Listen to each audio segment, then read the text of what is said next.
Panduan sigap hadapi penyebaran konten intim non-konsensual. Penyebaran konten intim non-konsensual atau Non-Consensual Dissemination of Intimate Images (NCII) adalah salah satu bentuk kekerasan berbasis gender online yang menjadi fenomena global saat ini. Pelaku memanfaatkan konten intim atau seksual berupa gambar atau video milik korban untuk mengancam atau mengintimidasi korban agar menuruti kemauannya. Bentuk kekerasan ini juga dikenal dengan istilah lain, seperti 1. Revenge porn, 2. Sextortion, 3. Image-based abuse, IBA, 4. Image-based sexual abuse, IBSA, 5. Intimate image abuse. Dari kelima bentuk kekerasan tadi, kami akan fokus pada dua di antaranya. Pertama, revenge porn, yaitu pornografi balas dendam yang biasanya mengacu pada ancaman atau tindakan penyebaran konten intim non-konsensual yang dilakukan oleh pasangan atau mantan pasangan. Beberapa alasan yang membuat pelaku mengancam atau menyebarkan konten intim milik pasangan atau mantan pasangannya, antara lain karena sakit hati ditinggalkan, tidak ingin pisah, memaksa rujuk kembali, atau menginginkan sesuatu tetapi tidak dituruti. Istilah revenge porn problematik, karena mengindikasikan bahwa kekerasan terjadi karena korban berbuat salah terlebih dulu sehingga pelaku berhak melakukan balas dendam. Kedua, sextortion. Berasal dari kata seksual dan extortion yang dapat diartikan sebagai pemerasan seksual atau tindakan eksploitasi seksual oleh pelaku yang menyalahgunakan kekuasaan atau otoritas yang dimiliki untuk memaksakan tindakan, gambar, atau video seksual dari korban. Misalnya, ancaman atau tindakan penyebaran konten intim non-konsensual yang diikuti dengan pemerasan, seperti memaksa korban untuk membayar sejumlah uang, berhubungan seksual, atau menyerahkan konten intim lagi.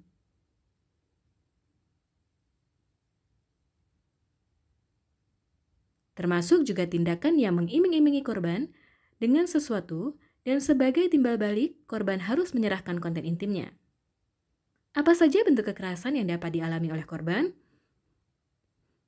Pertama, penyebaran atau distribusi konten intim non-konsensual dengan memanfaatkan teknologi digital seperti melalui kiriman di aplikasi percakapan, pengiriman surel, postingan di media sosial, pengunggahan ke penyimpanan awan, dan lain-lain.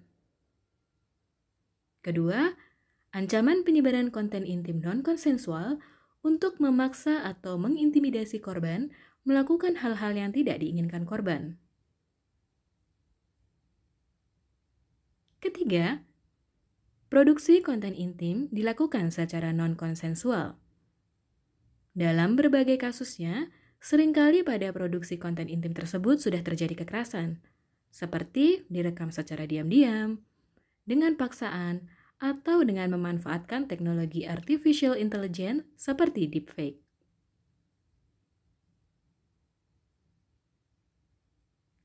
Keempat, pencurian konten intim. Misalnya, konten intim milik korban diduplikasi secara diam-diam oleh pelaku atau diambil setelah meretas akun digital milik korban.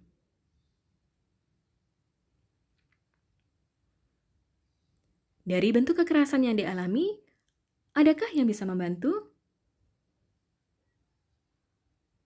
Berikut adalah daftar bentuk penyedia layanan yang bisa dihubungi untuk mengakses bantuan. Pertama, layanan psikologi. Layanan ini dapat membantu proses pemulihan psikologis korban dari trauma yang dihadapi. Kedua, teknologi.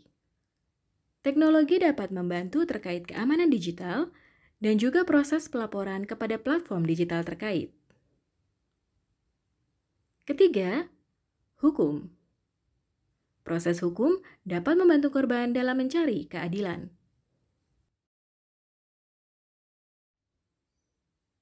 Apa yang bisa segera saya lakukan? Penanganan penyebaran konten intim non-konsensual tidak memiliki solusi yang tunggal, dikarenakan konteks dan situasi yang dihadapi korban berbeda-beda. Namun, secara umum, jika menghadapi ancaman ini, ada beberapa hal yang bisa segera dilakukan.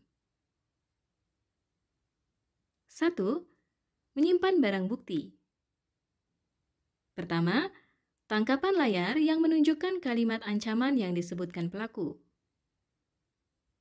Kedua, tautan dari postingan atau akun media sosial yang digunakan pelaku untuk melakukan tindak kekerasannya. Misalnya, menyebarkan foto, mengirimkan pesan pribadi berupa ancaman, akun palsu yang berpura-pura menjadi korban, dan lain-lain. Lihat contoh di tautan berikut. Ketiga, untuk menghindari trauma, silakan simpan barang bukti di tempat yang tidak terlihat namun aman. Keempat, direkomendasikan untuk menyimpan barang bukti dalam bentuk catatan kejadian kronologis. Hal ini untuk memudahkan saat mencari bantuan ataupun saat melapor ke polisi, sehingga bisa mengurangi kebutuhan untuk berkali-kali menceritakan ulang kejadian kekerasan yang dialami. Unduh contoh format kronologi di tautan berikut.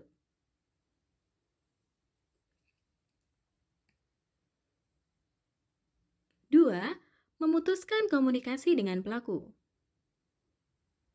Tutup semua jalur komunikasi dengan pelaku untuk menghindari ancaman pelaku yang biasanya dilakukan secara terus-menerus dan mengurangi tingkat kecemasan atau kepanikan. Bisa dilakukan dengan memblokir pelaku, melakukan deaktivasi akun digital untuk sementara waktu, serta mengganti atau menghapus akun secara permanen. Rekomendasi hal-hal yang bisa dilakukan jika tidak bisa memutuskan komunikasi dengan pelaku. Setidaknya jangan menuruti permintaan pelaku dengan mengulur-ulur waktu sampai mendapatkan bantuan. Menuruti kehendak pelaku biasanya tidak akan menghentikan intimidasi, karena pelaku akan terus mengulanginya. 3. Lakukan pemetaan resiko. Tujuannya adalah untuk mencari tahu kebutuhan utama dan hal-hal yang bisa diupayakan untuk antisipasi selanjutnya. Pertanyaan-pertanyaan berikut dapat digunakan untuk melakukan pemetaan resiko sederhana. Pertama, apa kekhawatiran utama dalam menghadapi ancaman penyebaran konten intim ini? Untuk mengantisipasi cara-cara yang dimiliki pelaku untuk merealisasikan kekhawatiran utama ini, sehingga bisa mencegah atau menghalangi hal tersebut untuk terjadi. Contohnya, tidak ingin konten intim tersebut ketahuan orang tua, maka korban dapat memblokir nomor pelaku dari ponsel orang tua atau memblokir media sosial pelaku dari akun orang tua, dan seterusnya. Dan lakukan pemetaan resiko untuk semua kekhawatiran yang dimiliki. Kedua, apa saja informasi tentang diri yang dimiliki pelaku? Informasi yang dimaksud adalah tentang data pribadi, seperti alamat rumah, akun media sosial pribadi, nomor ponsel pribadi, keluarga, ataupun teman, dan segala informasi lain yang dapat digunakan pelaku untuk memperkuat ancamannya. Semakin banyak informasi diri yang dimiliki pelaku, akan semakin rentan dalam menghadapi kasus ini.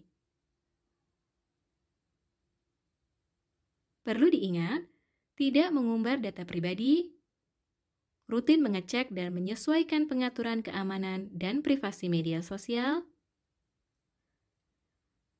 ataupun bersih-bersih jejak digital dapat mencegah hal ini terjadi.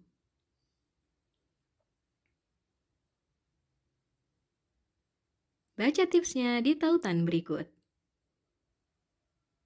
Ketiga, apakah konten intim yang dimiliki pelaku menunjukkan wajah atau hal-hal lain yang dapat mengidentifikasi diri dengan jelas? Dalam beberapa situasi, ketika konten intim yang dimiliki pelaku tidak memuat wajah sama sekali atau tidak memuat wajah secara jelas, kerentanan yang dialami menjadi berkurang. Bahkan memungkinkan untuk korban berkelit bahwa orang di dalam konten intim tersebut bukanlah dirinya. 4. Melaporkan ke platform digital. Laporkan akun pelaku atau postingan yang dibuat pelaku di platform digital tempat kekerasan berlangsung untuk mencegah konten intim tersebar lebih lanjut dan menghindar dari teror pelaku. Sebagai rekomendasi, baiknya pelaporan ke platform digital dilakukan setelah menyimpan barang bukti berupa tangkapan layar dan tautan.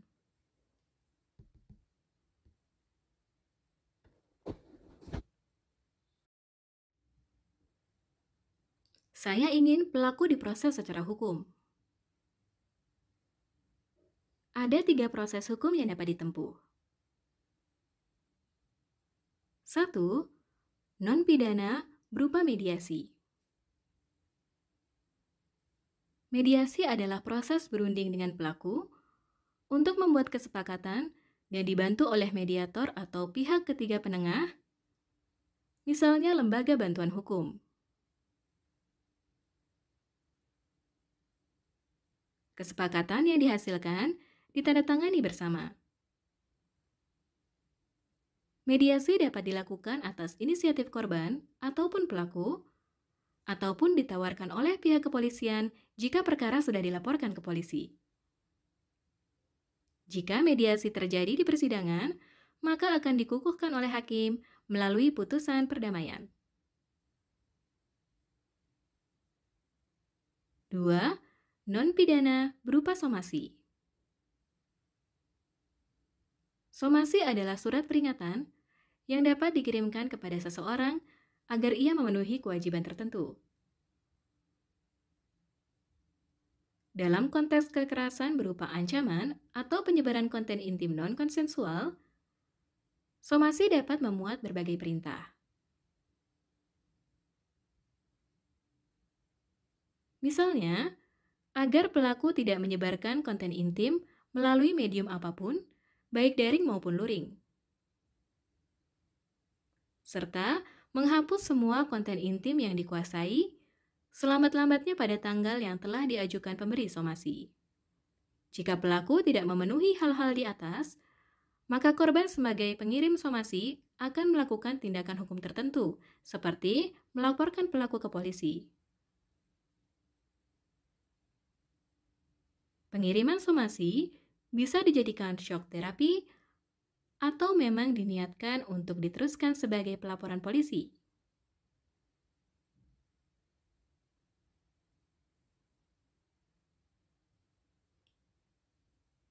Untuk melihat contoh format somasi, bisa mengunduh di tautan berikut.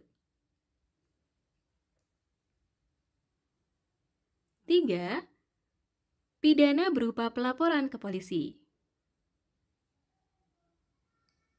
Ada 3 tahap yang dilewati. Pertama, pelaporan. Kedua, penyelidikan. Dan ketiga, penyidikan. Tetapi, untuk korban yang belum berusia 18 tahun, wajib didampingi oleh orang tua atau wali. Harapan saat melaporkan pelaku antara lain, apakah hanya ingin membuat pelaku berhenti melakukan ancaman dengan adanya bukti pelaporan ke polisi atau penetapan tersangka, terlepas dari perkaranya dilanjutkan ke tahap penyidikan atau tidak? Apakah ingin kasus dilanjutkan hingga proses persidangan dan pelaku dihukum penjara? Apakah hanya ingin mengajukan permohonan ganti rugi kepada pelaku? Dengan menjawab ketiga harapan tersebut, akan membantu mempersiapkan diri saat menghadapi tahapan-tahapan yang harus dilalui saat pelaporan ke polisi. Apa saja yang harus disiapkan saat pelaporan ke polisi? 1. Persiapan psikis. Pastikan memiliki sistem pendukung seperti keluarga, sahabat, kelompok pendukung, dan lain-lain, termasuk pendampingan psikologis bila diperlukan, karena proses ini bisa memakan waktu yang panjang. 2. Mencari pendamping hukum. Saat ini semakin banyak individu atau lembaga yang menawarkan bantuan hukum secara gratis. Sangat disarankan korban atau pelapor untuk mencari pendamping hukum dalam menempuh pelaporan. Pemetaan risiko seperti mendiskusikan skenario yang mungkin terjadi saat melakukan proses hukum dapat dilakukan dengan pendamping hukum, termasuk mengantisipasi risiko balas dendam dari pelaku. 3. Dokumen-dokumen. Seperti identitas pelaku yang diketahui, tempat dan waktu kejadian, kronologi kejadian, kerugian yang dialami, unsur pidana yang dilakukan pelaku, serta daftar bukti dan saksi. Yang dimaksud dengan bukti antara lain adalah alat bukti berupa keterangan saksi, keterangan ahli, surat, petunjuk, atau keterangan terdakwa. Dan juga barang bukti berupa benda yang digunakan untuk melakukan tindak pidana, dibuat khusus untuk tindak pidana, atau memiliki hubungan langsung dengan tindak pidana. Sedangkan yang dimaksud dengan saksi adalah setiap orang yang melihat, mendengarkan, atau mengalami sendiri peristiwa pidana yang terjadi. Tahapan pelaporan. Pertama, pelaporan dilakukan di kantor polisi tempat peristiwa terjadi. Contohnya, jika peristiwa terjadi di kota Jakarta Selatan, maka pelaporan bisa dilakukan ke Polres Jakarta Selatan. Khusus untuk tindak pidana siber, melaporlah ke tingkat Polres. Karena unit ini lebih siap menangani tindak pidana siber daripada unit di bawahnya. Kedua, bawa dokumen yang sudah disiapkan dan kartu identitas ke unit sentra pelayanan kepolisian terpadu (SPKT) dan buat laporan.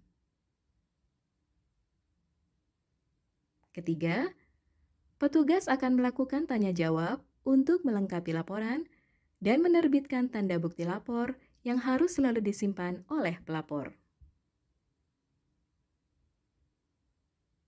Tahapan berikutnya adalah tahapan penyelidikan. Pertama, jika dugaan tindak pidana dinilai kuat, maka polisi akan melakukan pemeriksaan awal dengan mengecek bukti dan memeriksa saksi. Korban atau pelapor perlu mempersiapkan diri untuk diwawancarai oleh petugas kepolisian. Kedua, jika polisi sudah memperoleh informasi yang cukup, polisi akan menerbitkan surat pemberitahuan perkembangan hasil penyelidikan (SP2HP) yang disampaikan kepada pelapor. Ketiga, dilakukan gelar perkara terhadap hasil penyelidikan untuk menentukan apakah peristiwa yang dilaporkan merupakan tindak pidana atau bukan. Keempat, jika diduga kuat tindak pidana, polisi akan menerbitkan surat perintah dimulainya penyidikan (SPDP) dan perkara masuk ke tahap penyidikan. SPDP akan dikirimkan kepada korban atau pelapor dan pelaku atau terlapor. Tahapan penyidikan. Pertama, hal-hal yang dapat dilakukan polisi dalam tahap penyidikan yaitu melakukan upaya paksa seperti pemanggilan, penangkapan, penahanan, penggeledahan, penyitaan, dan pemeriksaan surat.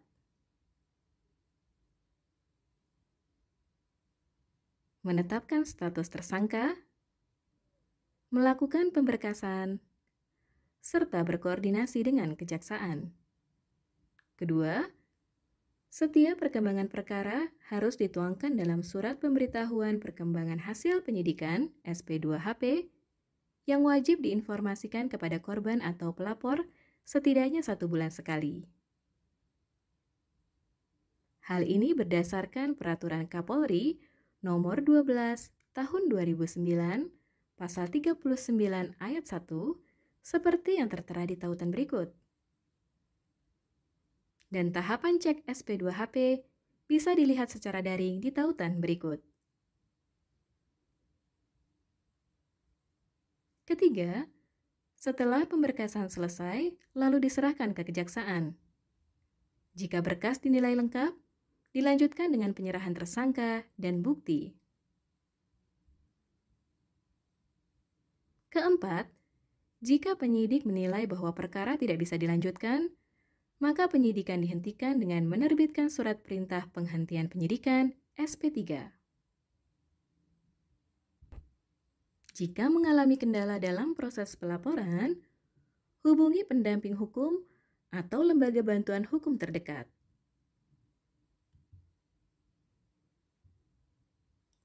Dapat juga melapor ke Ombudsman dengan mendatangi langsung Ombudsman Pusat di Jakarta atau Ombudsman perwakilan di setiap daerah. Lihat daftar lokasinya di tautan berikut. Atau, lakukan pengaduan secara daring dengan mengisi formulir di tautan berikut dan melampirkan dokumen identitas, kronologi, serta bukti dokumen yang mendukung laporan.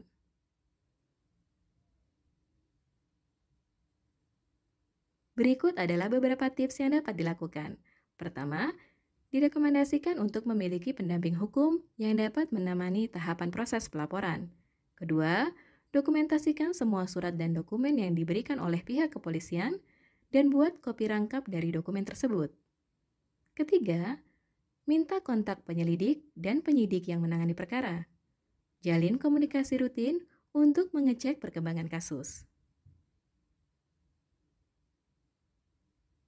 Keempat, apabila kasus berhenti di tengah jalan, koordinasi dengan polisi dan minta surat pemberitahuan perkembangan hasil penyidikan SP2HP terbaru karena korban atau pelapor berhak atas surat tersebut.